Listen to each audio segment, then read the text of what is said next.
ಧಾರವಾಡ ಜಿಲ್ಲೆಯ ನವಲಗುಂದ ತಾಲೂಕಿನ ಮೊರಪ ಗ್ರಾಮದಲ್ಲಿ ಹೊರವಲಯದಲ್ಲಿ ಕಾರಿಗೆ ಚಕ್ಕಡಿ ತಗುಲಿದ ಕಾರಣಕ್ಕೆ ಗಲಾಟೆ ಸಂಭವಿಸಿ ಮೂವರ ಮೇಲೆ ಮಾರಣಾಂತಿಕ ಹಲ್ಲೆ ನಡೆದ ಘಟನೆ ಬೆಳಕಿಗೆ ಬಂದಿದೆ. ಮಾಜಿ ಜಿಲ್ಲಾ ಪಂಚಾಯತ್ ಉಪಾಧ್ಯಕ್ಷ ಶಿವಾನಂದ ಕರಿಗಾರ ಅವರ ಸಹೋದರ ಹನುಮಂತ ಕರಿಗಾರ 5 ಜನರನ್ನ ಗ್ಯಾಂಗ್ ಕಟ್ಟಿಕೊಂಡು ದಾಳಿ ನಡೆಸಿದ್ದಾರೆಂಬ ಆರೋಪ ಕೇಳಿಬಂದಿದೆ. ಹನುಮಂತ ಕರಿಗಾರ ಅವರು ಹಾಗೂ ಅವರ ಜೊತೆಗಿದ್ದ 5 ಬ್ಯಾಹಟ್ಟಿ ಮೂಲದ ಗ್ರಾಮದ ಪಂಚಾಯತ್ ಅಧ್ಯಕ್ಷ ಸೋಮಶೇಖರ್ ಬೆಂಗೇರಿ, ಮಂಜುನಾಥ್ ಬಳ್ಳೊಳ್ಳಿ ಮತ್ತು ರಮೇಶ್ ಬೆಂಗೇರಿ ಅವರ ಮೇಲೆ ಹಲ್ಲೆ ನಡೆಸಿದ್ದಾರೆ ಎನ್ನಲಾಗ್ತಿದೆ. ಇನ್ನು ರಸ್ತೆಯಲ್ಲಿ ಹೋಗುವಾಗ ಹನುಮಂತ ಕರಿಗಾರ ಅವರ ಕಾರಿಗೆ ಚಕ್ಕಡಿ ಟಚ್ ಆಗಿದ್ದೇ ಗಲಾಟೆಗೆ ಕಾರಣವಾಗಿದೆ ಎಂದು ಹೇಳಲಾಗ್ತಿದೆ. ಇನ್ನು ಗಾಯಾಳುಗಳಿಗೆ ಕಿಮ್ಸ್ ಆಸ್ಪತ್ರೆಯಲ್ಲಿ ಚಿಕಿತ್ಸೆ ನೀಡಲಾಗ್ತಿದ್ದು ಅವರ ಆರೋಗ್ಯದ ಸ್ಥಿತಿ ಮೇಲ್ವಿಚಾರಣೆಯಲ್ಲಿದೆ. ಇನ್ನು ಈ ಸಂಬಂಧ ರಮೇಶ್ ಬೆಂಗೇರಿ ಅವರು ನವಲಗುಂದ ಪೊಲೀಸ್ ಠಾಣೆಯಲ್ಲಿ ದೂರು ದಾಖಲಿಸಿದ್ದು ಬಿಎನ್ಎಸ್ ಕಾಯ್ದೆಯಡಿ ಸೆಕ್ಷನ್ 189, ಸೆಕ್ಷನ್ 191, 128, 115, 118, 109, 352, 351 ಮತ್ತು 190 ಅಡಿಯಲ್ಲಿ ಪ್ರಕರಣ ದಾಖಲಾಗಿದೆ.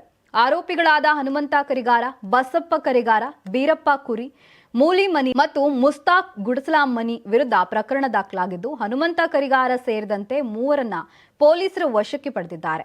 ಉಳಿದ 2 ಆರೋಪಿಗಳಿಗಾಗಿ ಹುಡುಕಾಟ ಮುಂದುವರೆದಿದೆ. ಘಟನಾ ಸ್ಥಳಕ್ಕೆ ಎಸ್ಪಿ ಗುಂಜನ್ ಆರ್ಯ ಭೇಟಿ ನೀಡಿ ಪರಿಶೀಲನೆ ನಡೆಸಿದ್ದಾರೆ. ಪ್ರಕರಣದ ತನಿಖೆಯನ್ನ ನವಲಗುಂದ ಪೊಲೀಸರು ಮುಂದುವರೆಸಿದ್ದಾರೆ. ನಿನ್ನೆ ಸಾಯಂಕಾಲ ಸುಮಾರು 5:30ರಿಂದ 6 ಗಂಟೆಗೆ ನಮ್ಮ ಮುರಬ ಶಿವಳ್ಳಿ ರೋಡಲ್ಲಿ ಒಂದು ಜಗಡೆ ಆಗಿದೆ. ಇದರಲ್ಲಿ ಚಕ್ಕಡಿ ಓವರ್ಟೇಕ್ ವಿಷಯಕ್ಕೋಸ್ಕರ ಒಂದು ಜಗಡೆ ಆಗಿದೆ. ಅದರಲ್ಲಿ 2 ಪ್ರಕರಣ ದಾಖಲಾಗಿದೆ ನಮ್ಮ ನವಲಗುಂದ ಪೊಲೀಸ್ ಸ್ಟೇಷನಲ್ಲಿ.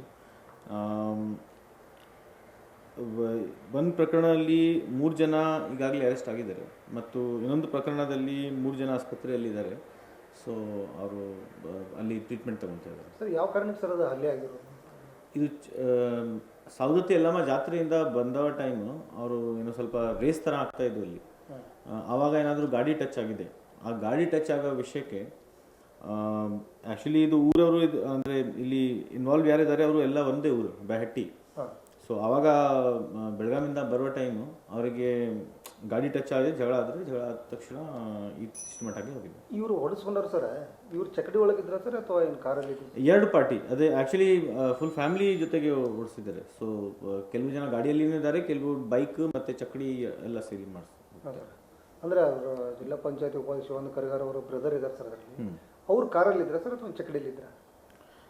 ಅದು ನಮಗೆ ಆ್ಯಕ್ಚುಲಿ ಇನ್ನೂ ಗೊತ್ತಿಲ್ಲ. ಬಟ್ ಅವರು ಜಗಳೆಯಲ್ಲಿ ಸೇರಿಸಿದ್ದಾರೆ, ಕ್ಲಿಯರ್ ಆಗಿ ನಮಗೆ ವಿಡಿಯೋ ಎವಿಡೆನ್ಸ್ ಸಿಕ್ಕಿದೆ. ಅದಕ್ಕೋಸ್ಕರ ಅವರಿಗೆ ಅರೆಸ್ಟ್ ಮಾಡಿಸಿದ್ದೀವಿ. ಈಗ ಒಬ್ಬರು ಅರೆಸ್ಟ್ ಆಗಿದ್ದಾರೆ ಸರ್? ಇಲ್ಲ, ಒಂದು ಕೇಸಲ್ಲಿ 3 ಜನ ಅರೆಸ್ಟ್ ಆಗಿದ್ದಾರೆ. ಕೌಂಟರ್ ಕೇಸ್ ಏನು ದಾಖಲಾಗಿದೆ ಅದರಲ್ಲಿ ಯಾರು ಆರೋಪಿದ್ದಾರೆ ಅವರು ಹಾಸ್ಪಿಟಲಲ್ಲಿ ಇದ್ದಾರೆ. ಸೊ ಅವರು ಅರೆಸ್ಟ್ ಆಗಿದ್ದಾರೆ. ಹಾಂ, ಇದರಲ್ಲಿ ಒಂದು ಸಣ್ಣದು ಆ್ಯಕ್ಸ್ ಇರುತ್ತೆ ಗುದ್ಲಿ. ಯೂಶಲಿ ಕುರುಬ ಕಮ್ಯುನಿಟಿ ಅವರು ಜೊತೆಗೆ ಕೊಡ್ಲಿ ಅದೇ ಕೊಡ್ಲಿ ಯೂಸ್ ಆಗಿದೆ ಮತ್ತು ದೊಣ್ಣೆ ಸ್ಟಿಕ್ ಯೂಸ್ ಆಗಿದೆ. ಅದು ಏನು ಚಕಡಿ ಓಡಿಸೋಕ್ಕೆ ಯೂಸ್ ಮಾಡ್ತಾರಲ್ವ ಅದೇ. ಎಷ್ಟು ಮಂದಿ ಸರ್ ಗಾಯಗೊಂಡರು ಸರ್? ಸದ್ಯಕ್ಕೆ 3 ಮಂದಿ ಅವರು ಆಸ್ಪತ್ರೆಯಲ್ಲಿ ಇದ್ದಾರೆ, ಅವರು ಇಂಜರ್ಡ್ ಇದ್ದಾರೆ. ಇನ್ನೊಬ್ಬರಿಗೆ ಒಂದು ಸಣ್ಣ ಪುಟ್ಟ ಗಾಯ ಇದೆ ಈ ಕಡೆಯಿಂದ.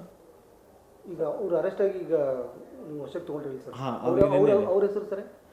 3 ಜನ ಅರೆಸ್ಟ್ ಆಗಿರೋರಿಗೆ ಹೆಸರು ಇದೆ. ಹನುಮಂತ ಕರಿಗಾರ್, ಬೆಹಟ್ಟಿ, ಮುತ್ತು ಮುಳ್ಳಿಮನಿ, ಅವರು ಬೆಹಟ್ಟಿಯಲ್ಲಿ ಇರ್ತಾರೆ, ಮತ್ತೆ ಮುಷ್ತಾಕ್ ಗುಡ್ಸಲಮನಿ, ಬೆಹಟ್ಟಿ.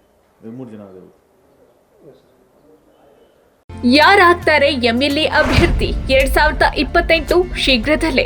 ಪ್ರತಿದಿನ ಒಂದೊಂದು ಕ್ಷೇತ್ರದ ಟಿಕೆಟ್ ಆಕಾಂಕ್ಷಿಗಳ ಸಂಪೂರ್ಣ ಮಾಹಿತಿ ಪೊಲಿಟಿಕಲ್ ಜರ್ನಲಿಸ್ಟ್ KM ಶಿವಕುಮಾರ್ ಅವರಿಂದ. ಕರ್ನಾಟಕದ ನಂಬರ್ 1 ಡಿಜಿಟಲ್ ಮೀಡಿಯಾ ನಿಮ್ಮ ನೆಚ್ಚಿನ ಕರ್ನಾಟಕ ಟಿವಿಯಲ್ಲಿ ಮಾತ್ರ. ನೀವು ಸಣ್ಣ ಆಗ್ಬೇಕಲ್ವಾ? ಅದು ಒಂದು ಉತ್ತಮ ಆಹಾರದಿಂದ ಸಣ್ಣ ಆಗ್ಬೇಕಲ್ವಾ? ಪ್ರತಿದಿನ ನಮ್ಮ ಜೀನಿ ಸ್ಲಿಮ್ ನ ಯೂಸ್ ಮಾಡಿ ಯಾವುದೇ ಸೈಡ್ ಎಫೆಕ್ಟ್ ಇಲ್ದಂಗೆ ನೀವು ಸಣ್ಣ ಆಗ್ತೀರಾ.